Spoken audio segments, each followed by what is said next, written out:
the best credit options for you. Whether it is a traditional way of borrowing via personal loans, gold loans, or rather via credit card when you're borrowing money, or whether should someone take the buy now pay later scheme, which is gathering momentum, but what is beneficial in any given particular situation. So let's get started, and today we are being joined by Mrin Agrawal for this one, and she is the founder of FinSafe India and a licensed financial advisor and financial coach. Welcome to ET Now, Mrin, and thank you so much for your time. Firstly, so like I was mentioning, that there are so many options of borrowing money from the market, and I want to discuss each one of them individually and get your insight. How do you look at it? What is beneficial for the viewers itself? And then we would like to have a comparison in between these, all of these. So first, let's take up the gold loans. Help us understand what are the pros and cons in this one, and what I mean here is that what benefits do you take that gold loans will provide when someone is in a time of need of money? Good evening, Christy. Nice to be here on the show today. So as far as gold loan is concerned, I think the biggest advantage of the gold loan is that it comes at a much cheaper cost than most of the other loans. And that is because it is collateral based. There is a collateral, which is the gold obviously attached to it. It's very easy to get the loan. You only need the KYC documents. You get a good LTV, which is the percentage of loan that you get, can be up to 90% of the value of the gold. And you know, the other good thing in the gold loan is that you can decide, you can choose the option whether you want to pay it as an EMI or you just want to pay the interest at the end of the loan tenor, right? I see many other pros, like for example, you can put your idle gold to use. So a lot of times people tend to take personal loans because they feel that that's easily available. But the point is that they're much more expensive. And when you have gold lying around in the house, you might as well put it to some use as well. And of course, you can also take some large value amounts as well. You can take up to 1 crore in a gold loan.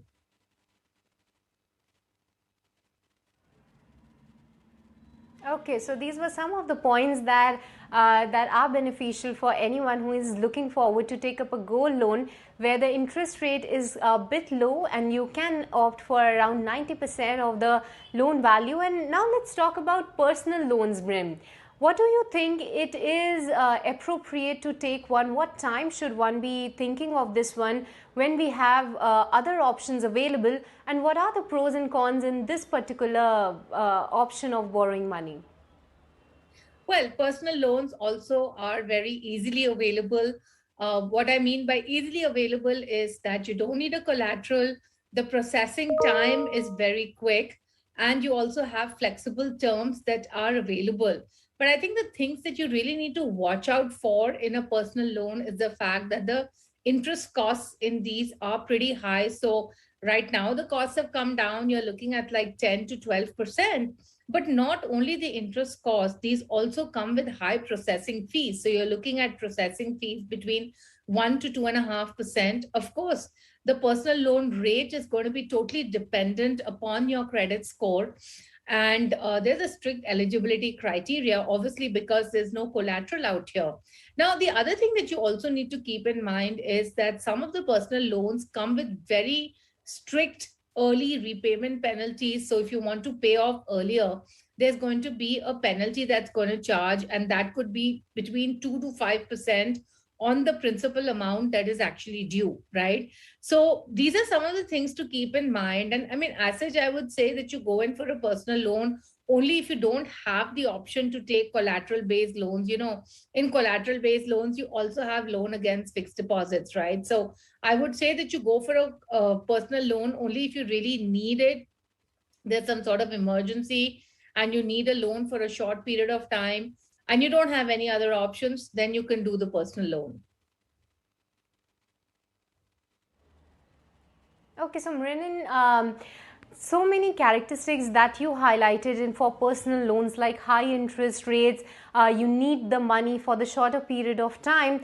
It is similar to what credit cards also offer. there where the high interest rates, the interest rates are high, and even I hear a lot of cases where the people actually don't know how much interest are they incurring on the late payments for their credit card dues, and because of that there is a burden on them. I want to understand that it is being used in regular transactions now, and millennials are using it very frequently. What are the pros and cons in this ones, and should one really be using in the case of emergencies? Because what I understand is that many people are now using it for their EMI purposes for say, but what about emergencies fund? Is that a good option? Not really. I don't recommend usage of credit card for emergencies. Ideally, you should create an emergency fund that is easily accessible. The reason being that with a credit card, there is an interest cost if you don't pay back on time. And this is what we are seeing a lot, that people use it in two cases. One, of course, regular usage, but then people also use it on impulse a lot, like, for example, paying for vacations and stuff like that. And then people use it for emergencies. And the problem with this is that if you're not going to be able to pay the bill on time, then there's going to be a huge interest cost of 36%. Of course, it's going to impact your credit score. So when you really want to borrow for something else, you may not be able to get the loan. And sometimes I also find that continued usage of credit cards in difficult situations makes you very lazy. Like, people do not look at, okay, what are the other cheaper options that I have available? Like, if you ask me today, everybody has gold, and there is some gold that you can always pledge and take a loan rather than going in for a 36% credit card loan, right? So I don't really think that you should use credit cards in emergencies. Use it only if you can actually pay that, that you can pay the money back on time. Absolutely. But Mirin, another, what I would not say is that a traditional way of borrowing money and recently has gained momentum is the buy now, pay later scheme. It is gaining a lot of popularity, and so many people are actually going and opting for the same. I want you to help our viewer understand that what exactly it is, why it is gaining so much of momentum, what is there that it is getting attracting to them, and also what is that aspect that they should be really aware of while they're opting for this particular scheme. So the thing with BNPL is that, of course, again, the processing is super duper quick. I mean, when you're buying stuff online during the checkout itself, you can opt for the BNPL, right? And BNPL does not look at your credit score, because the way it works is that for whatever you're purchasing, you have to pay it back within, let's say, 3 or 4 installments. So they're not checking your credit score. There's no interest on it, right? So if you swipe your card and you're not able to pay back on time, there is going to be interest. But over here, as long as you pay back on time, it's going to be interest free for you. And because of the fast and easy setup and approval, it does provide a lot of convenience. But the main thing to again remember is that the product is good as long as you're able to pay back on time. Because if you're not able to pay back on time, the interest cost and the late payment charges is going to be pretty steep. It could be anywhere in the range of about 4 to 6%. Many times what happens is that these costs are put as, let's say, 200 rupees for loans below 10,000. And so people feel, okay, what is 200 bucks? It's not a big deal. I can easily afford it, right? But the other thing is that if you keep, if you're not paying back on time, then again, the problem is that you get attuned to this way of borrowing for everything that you want to spend on. And certainly, the advent of BNPL has meant that people are getting more into this. It does encourage impulse spending a lot more, right? So even if you feel you don't need something, or even if you cannot really afford it, because of the BNPL, you would actually go ahead and buy it. So it does not really promote very good credit behavior, so as to speak, because typically most people get very, very attached to it, and they just get used to buying everything on BNPL. And then, of course, if you keep rolling over and you don't pay back on time, while right now it's not being tracked by the credit agencies, I do think that there will be a time where it is going to come under the purview of the credit agencies as well.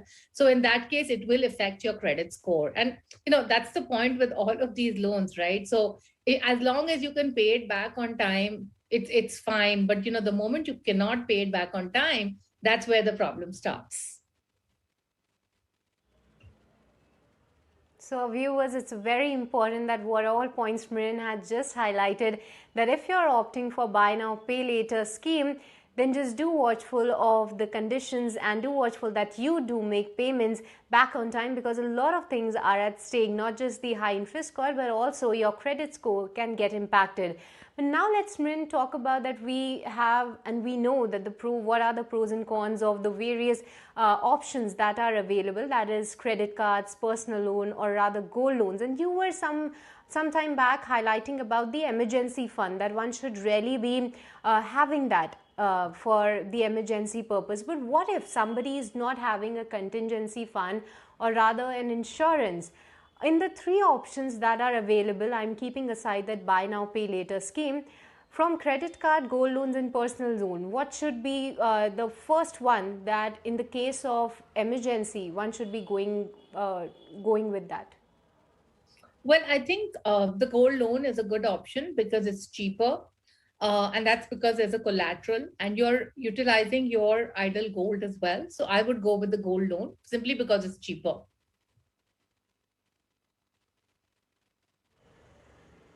Okay, and then what's next? Like, if gold loan is there, then what should be the next one on the radar, like personal loans or credit card? Just for our viewers that they know Yeah. a hierarchy of options that are available. Yeah, so it would be gold loan because again, I would say that the processing time among all of these, it's not all that different. You can also get a gold loan very quickly. So given that the processing times are pretty much similar, I would say gold loan followed by personal loan, followed by credit card. And that's completely based on the interest rate that's being charged for each one of these loans. Okay. Okay, Mirin, thanks so much for that. And lastly, I would like to have your take on what are the rules that one must follow with respect to taking on a debt. With high interest rates loans, it's easy to get trapped, right? And how can one avoid getting into that debt trap? What are your views on this? So the first thing is that always limit the amount of loans or the EMIs that you're paying to 30% of your take home. So if you're already at that 30% number, then it's a big red flag and you know that you should not be taking more loans, right? So always limit your borrowings to 30% and keep your EMIs to 30% of your take home. Also take loans only if they're really essential, right? So I'll give you a small example, right? So maybe you've gone to buy a TV and you can afford, let's say, a 50-inch TV, but then you go to the store and you like the 75-inch TV, and there's a nice scheme out there. A lot of people just fall for that and end up doing it, right? So think about it. Please take a loan only if it's really essential. And also, in case of emergencies, I would really like to say this, that can you look at breaking an FD instead of taking a loan, for example? Like, do you have investments which are liquid that can be broken if it's just, for a short period, just to cover up some emergency? I also find people taking a lot of loans for tax purposes, especially this is true for home loans. And many a time, I also find that people keep their home loans live because of tax purposes. So, end of the day, when you're paying an interest, you're always paying a higher amount. And so, there's no point in keeping the loan live just for tax purposes. Of course, some hygiene factors that you need to keep in mind. Don't go to too many lenders for the loan because that will reduce your credit score. Check the charges. By charges, I mean the processing charges, the interest cost, and of course, what are the prepayment or the foreclosure penalties. Many times you have these teaser loans that come out, or these special loans that come out during festivals. Read the terms and conditions, because it could be that the lower rate is charged for a specific period, and then Yes, after that period it could be a higher rate. And of course, take insurance cover for high value loans. and absolutely. and what is the impact of the loans on your well-being? So are you happy having so many loans or not? I think that's a very important factor that you need to think of as well. Absolutely, Marin, because all of these points our viewers should be keeping on mind, that whether or not you want to take a loan, there are other options that are available that you should be first looking into and then go for the loans. And we already gave you the options that are available and the hierarchy of that. Thank you so much, Marin, for joining us on ET Now and having this interesting conversation with us.